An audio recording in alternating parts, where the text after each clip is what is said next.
it's mostly the violence that people like will like say something to, especially with middle grade, because I'm still like finding my footing there. As someone who's been working YA for a while, I'm trying to make sure that, you know, it speaks to that audience. And I want to ultimately respect my reader and respect their emotional connections with books. I never want people to be like so traumatized from a book that they never want to read it again or even recommend it again. So I think that's really important to respecting our readers, you know, love of stories as well.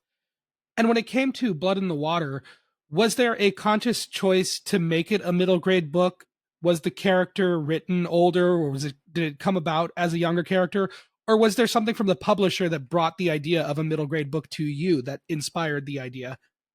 It was a little bit of both. I feel like the publisher, Scholastic, was really interested in writing thrillers, saying that kids were really looking for this. And so they were sort of insistent upon, you know, hey, do you think you can do this?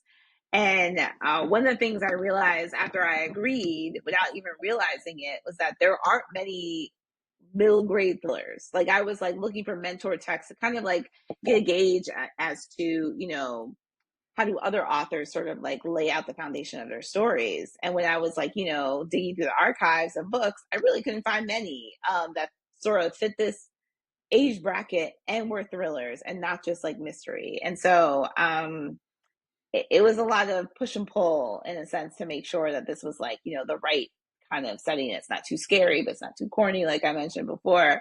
So I think that's why I'm really excited about entering this sort of like phase and genre